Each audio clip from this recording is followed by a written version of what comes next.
বিএনপির চেয়ারপারসন খালেদা জিয়ার সুস্বাস্থ্য কামনা করে চিঠি দিয়েছেন পাকিস্তানের প্রধানমন্ত্রী শাহবাজ শরীফ।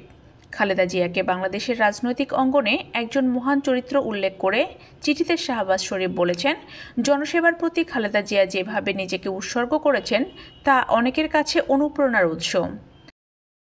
পাকিস্তানের প্রধানমন্ত্রীর ওই চিঠি গত ৩১ জানুয়ারির লেখা। খালেদা জিয়ার উদ্দেশ্যে তাতে বলা হয়েছে, আপনার স্বাস্থ্যগত সমস্যার কথা জানতে পেরে আমি উদ্বিগ্ন এবং আপনার দ্রুত ও পূর্ণ আরোগ্য লাভের জন্য আমার শুভকামনা জানাচ্ছি।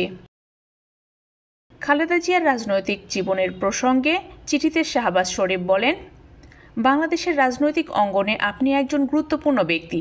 জনসেবার প্রতি অটল থেকে আপনার আত্মোৎসর্গ অনেকের কাছে অনুপ্রেরণার উৎস। খালেদা জিয়ার সুস্বাস্থ্য কামনা করে শাহবাজ লেখেন, আমি আপনার সুস্বাস্থ্য ও মঙ্গলের জন্য প্রার্থনা করছি। এই সময়টাতে আপনার পরিবার এবং আপনার সমর্থকদের প্রতি আমাদের শুভকামনা রইল। সর্বশক্তিমান আল্লাহ আপনাকে সব অসুস্থতা থেকে মাত্র ১২,০০০ টাকায় সুন্দরবন ভ্রমণ করুন your tours and travels Bogura রক্ষা করুন এবং আপনাকে সুস্বাস্থ্য দান করুন। এটি কেবল কূটনৈতিক সৌজন্য নাকি দুই দেশের রাজনৈতিক সম্পর্কের ইঙ্গিত, সেটি সময় বলে দেবে। তবে এটি স্পষ্ট যে খালেদা জিয়ার রাজনৈতিক অবস্থান আন্তর্জাতিক মহলেও গুরুত্বপূর্ণ।